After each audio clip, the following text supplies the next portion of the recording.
शुक्र प्रदेश काल व्रत है और इस व्रत में भगवान शिव और माता पार्वती के साथ उनकी पूरी परिवार की पूजा करने से आपका व्रत सफल होता है। ये व्रत संतान प्राप्ति के लिए बहुत उपयोगी माना जाता है।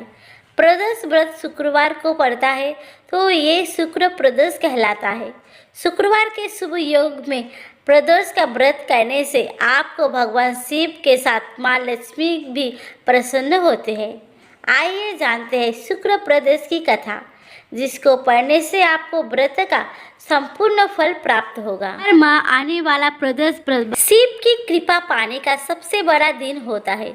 शुक्रवार को पड़ने वाले व्रत को शुक्र प्रदोष व्रत कहते हैं। इस दिन किए जाने वाले प्रदोष व्रत से सुख, समृद्धि और सौभाग्य का वरदान मिलता है।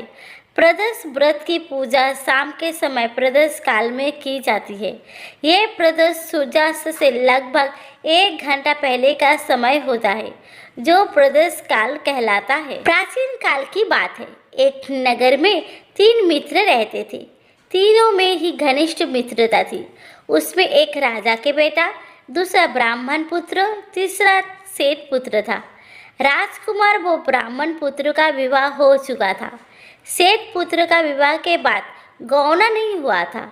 एक दिन तीनों मित्र आपस में स्त्रियों के चर्चा कर रहे थे। ब्राह्मण पुत्र ने नारियों की प्रशंसा करते हुए कहा, नारीहीन घर भूतों का डेरा होता है। सेठ पुत्र ने ये वचन सुनकर अपनी पत्नी लाने का तुरंत निश्चय किया। सेठ पुत्र अपने घर गया और अपने माता पिता को अपना निश्चय बताया। उन्होंने बेटे से कहा कि शुक्र देवता डूबे हुए हैं। इन दिनों बहू बेटियों को उनके घर से विदा कराकर लाना शुभ नहीं। अंत शुक्रोदय के बाद तुम अपनी पत्नी को विदा कर लाना।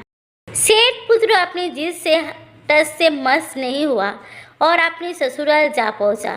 सास ससुर को उसके इरादे का पता चला। उन्होंने उसको समझाने की कोशिश की, किंतु वो नहीं माना। अंत उन्हें विवश हो अपनी कन्या को विदा करना पड़ा।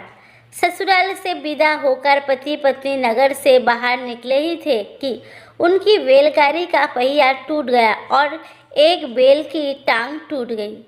पति को भी एक चोट आई। सेठ पुत्र ने आगे चलने का प्रयत्न जारी रखा।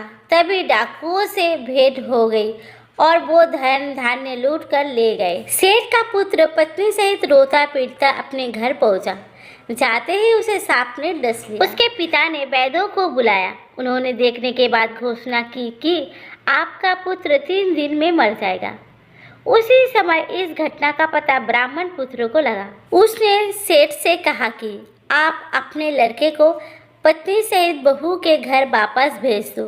ये सारी बाधाएं इस कारण से आई है कि आपका पुत्र शुक्रास्त में पत्नी को विदा कर लाया है।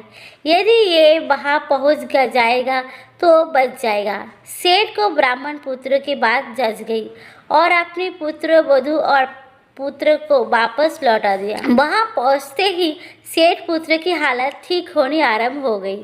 तत्पश्चात उन्होंने शेष जीवन साथ में सुख पूर्वक बिताया और मृत्यु के बाद स्वर्गलोक को गए। इस दिन कथा सुने अथवा सुनाई तथा कथा समाप्ति के बाद हवन सामग्री मिलाकर 11, 21, 108 बार ओम ह्रीं क्लीं नमः शिवाय स्वाहा मंत्र से आहुति दे। उसके बाद शिव जी की आरती तथा प्रसाद वितरित करें। उसके बाद भोजन करें। कहा जाता है कि शुक्रवार को प्रदोष व्रत सौभाग्य और दाम्पत्य जीवन में सुख समृद्धि भर देता है। यही कारण है कि आज के प्रदोष व्रत का काफ़ी खास माना जाता रहा है। शुक्रवार के दिन पड़ने वाले इस प्रदोष व्रत से सुख समृद्धि मिलती है। धार्मिक ग्रंथों के अनुसार प्रदोष व्रत करने से भगवान शिव शंकर की पूर्ण कृपा प्राप्ति की जा सकती है। इससे जीवन में किसी प्रकार का अभाव नहीं रह जाता है। इतना ही नहीं, समस्त आर्थिक संकटों का समाधान करने के लिए प्रदोष व्रत अवश्य करना चाहिए। इस व्रत के प्रभाव से हर तरह के रोग दूर होकर बीमारियों पर होने वाले खर्च में कमी आती है। भगवान शिव को ज्ञान और मोक्ष का दाता माना जाता है। अंत आत्महत्या की राह पर चलने वालों को ब्रदर्स व्रत अवश्य करना चाहिए।